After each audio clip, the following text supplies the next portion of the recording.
I thought renting out my spare house would be the easiest way to earn extra cash. But when my tenant vanished overnight, leaving chaos behind, I uncovered something far worse than a broken lease. What he didn't know was that my cameras never stopped recording. After the divorce, the house felt too quiet. I'd wake up to the sound of nothing, no footsteps, no clinking dishes, no humming in the next room, just silence. It wasn't unbearable, but it felt heavy. I still owned the small property on Oak Ridge Lane, a house I'd once hoped to renovate with my wife. Now it just sat there empty, collecting dust and bills. One rainy afternoon, staring at the ceiling and doing the math on overdue credit cards, I finally made the decision: rent it out. It made sense. The place was in decent shape in a calm neighborhood. I wasn't looking to get rich, just keep up with the mortgage and maybe take a little pressure off my shoulders. So I cleaned it up, took pictures, and posted a listing online. I figured it might take a month or two. But then he showed up. His name was Lucas, mid-20s, soft-spoken, clean-cut, said he worked in IT remotely and needed a quiet place to focus. Something about him felt familiar, not in a literal sense, just the vibe, calm, polite. The kind of guy who used sir, even when he didn't have to. He reminded me a little of myself 10 years ago. He toured the house, asked a few basic questions, and told me he'd take it if I'd have him. He even offered to pay 2 months up front. My gut felt good about it. I drew up the lease the next day. We shook hands. For the first time in a long while, I felt like something was finally moving in the right direction. I wasn't just sitting still anymore. Over the next few weeks, things stayed quiet in a good way. Rent arrived on time. No complaints from the neighbors. Lucas even sent me a text now and then, updating me about a leaky faucet or thanking me for getting the lawn guy to come by. It felt easy, almost too easy. And maybe that's why I missed the early signs. At first, everything about Lucas seemed perfect. He kept the place quiet, never missed a payment, and even sent polite little updates every now and then. Just letting you know I replaced a light bulb in the hallway, or the front door lock feels a little sticky, no rush. Nothing dramatic, nothing demanding, just the kind of tenant every landlord hopes for. I found myself relaxing for the first time in months. I didn't realize how tightly I'd been wound until I stopped flinching every time my phone buzzed. There were no arguments, no surprises. He even left a holiday card on my porch that December. It was handwritten, short, and kind. "Thanks for the opportunity and happy holidays." Signed, Lucas. I remember standing there with the card in my hand, thinking, maybe I finally got lucky. But looking back now, I can see the cracks were already forming. I just didn't want to see them. The first time I felt something was off was during a routine drive past the property. I wasn't spying, just in the area, and I figured I'd do a quick check. The grass was a little longer than usual. A couple of empty cans were scattered near the porch steps. Small things. I shrugged it off. Everyone has an off week, right? Then came the missed call. I'd tried to ring him about a minor plumbing repair I wanted to schedule, no answer. A couple of days went by, then a week. When he finally texted back, it was short. "Sorry, been swamped with work, all good here." Again, I let it go. Then there was the noise complaint. Mrs. Henderson next door, an older woman who minds her own business, called me one evening. "I don't mean to stir anything," she said, "but it sounded like there was a party going on the other night. Loud music, lot of people coming and going." I told her I'd look into it. When I asked Lucas about it, he replied quickly, "Just had a couple friends over. Won't happen again. Sorry if it disturbed anyone." He sounded so sincere. But that's the thing about trust. It's often built in silence and broken in whispers. And somewhere deep down, something inside me had started whispering already. By the third month, I couldn't shake the feeling that something was off. It wasn't any one thing, more like a slow collection of inconsistencies. Lucas had started responding to texts late, sometimes not at all. When he did reply, his tone felt different, shorter, less friendly. Not rude exactly, just distant, like he was doing me a favor by replying at all. I tried to ignore it, told myself maybe he was just stressed, dealing with something personal. Everyone has rough patches. Still, I started checking in more, driving by the house every now and then. From the outside, nothing looked too bad, a few overstuffed trash bins, a car in the driveway I didn't recognize. But again, nothing major, nothing I could point at and say, this is a problem. But my gut kept tugging at me. One Sunday afternoon, I got a call from my bank. The automatic rent deposit hadn't come through, first time it ever happened. I tried calling Lucas straight to voicemail. I texted him asking if everything was all right. No reply. A full day passed, then two, no rent, no message, nothing. That uneasy feeling in my stomach grew heavier. By the fourth day, I drove over again. It was early evening. The sky was turning orange and the neighborhood was quiet. As I pulled up, I noticed the front window was slightly cracked open, even though it was the middle of winter. Trash was scattered on the porch. An old pizza box leaned against the wall, half soaked from recent rain. I knocked on the door. No answer. I knocked again, louder. Still nothing. I circled around to the back, trying not to look suspicious. Curtains drawn tight, no lights inside, no sound. The place felt dead. I stood there for a long moment, hand resting on the cold railing, debating whether to call the police or wait another day. Technically, he was still under lease. Technically, he hadn't broken any laws. Yet. But something didn't sit right. I turned to leave, and as I walked back to my truck, I remembered something I hadn't thought about in weeks. The little set of security cameras I'd installed outside the house last fall.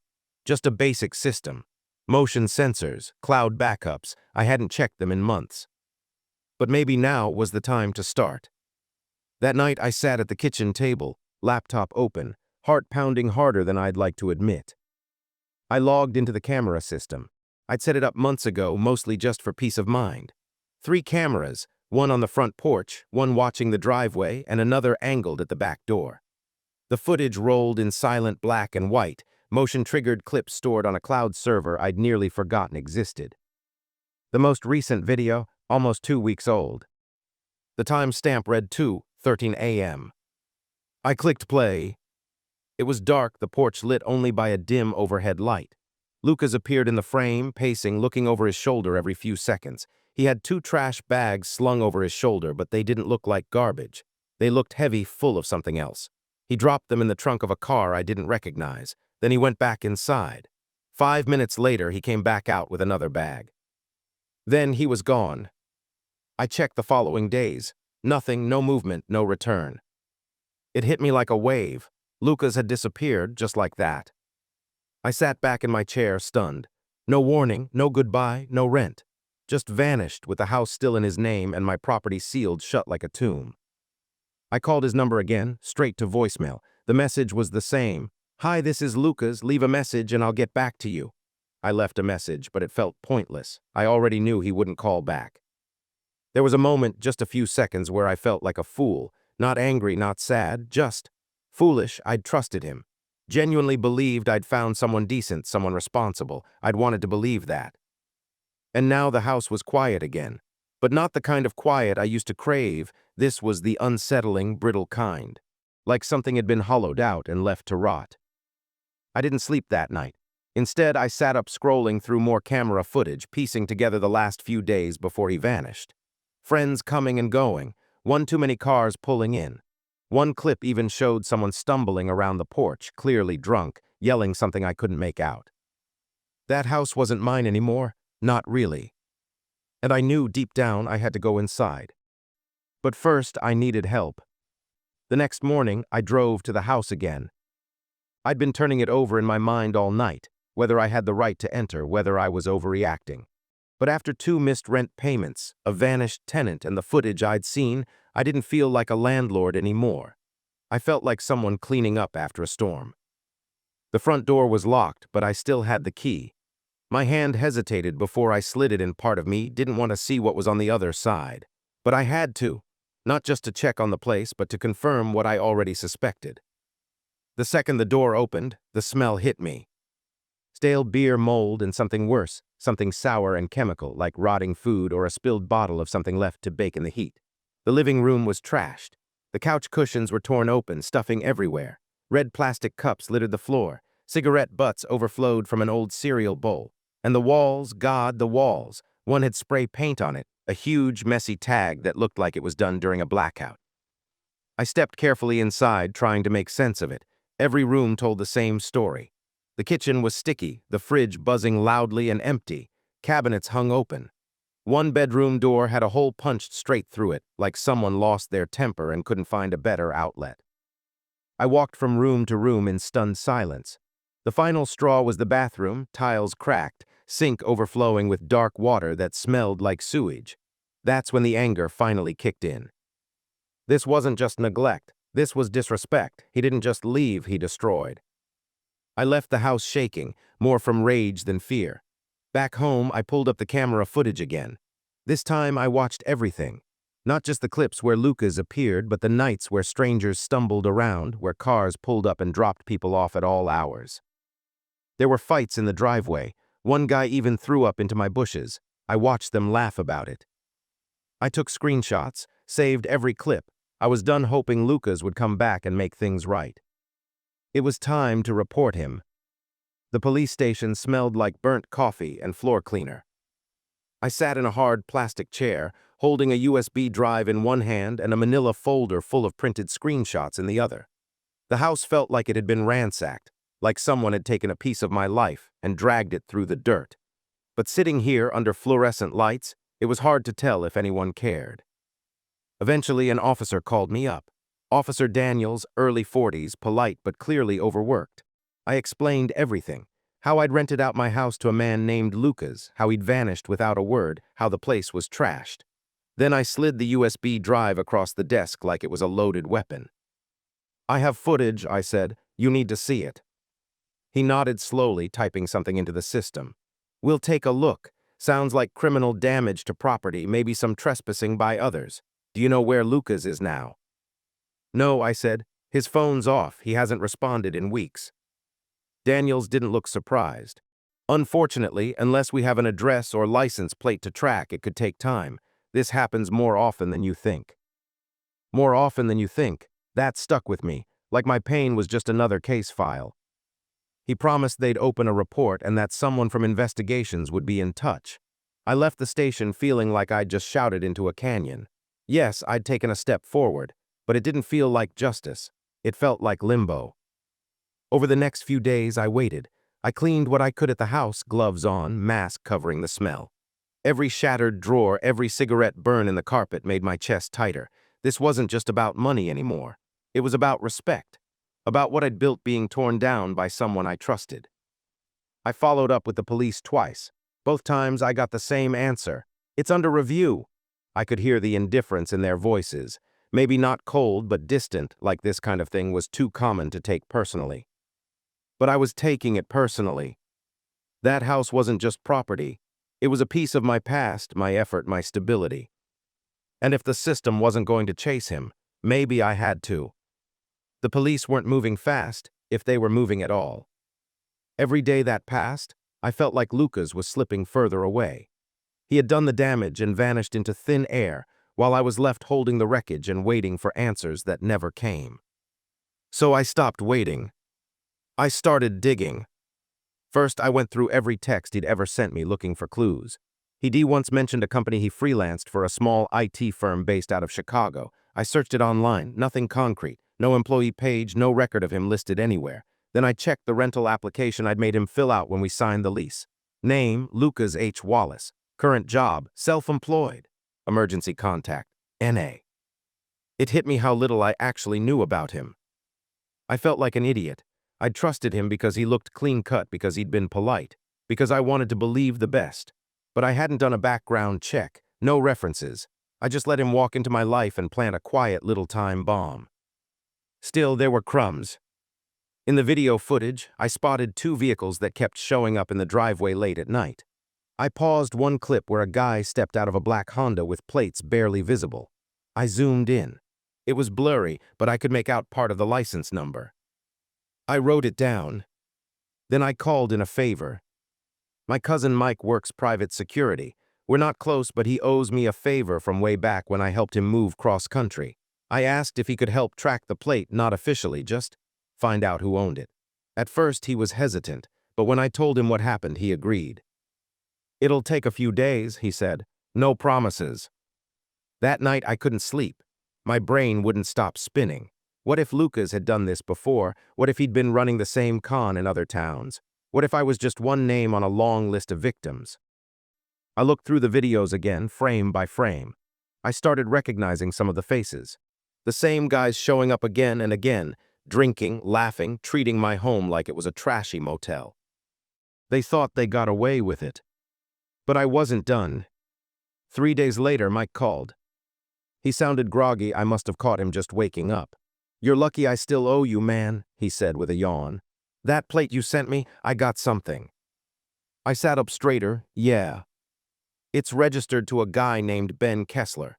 Not Luca's, but the address on record is in the next town over.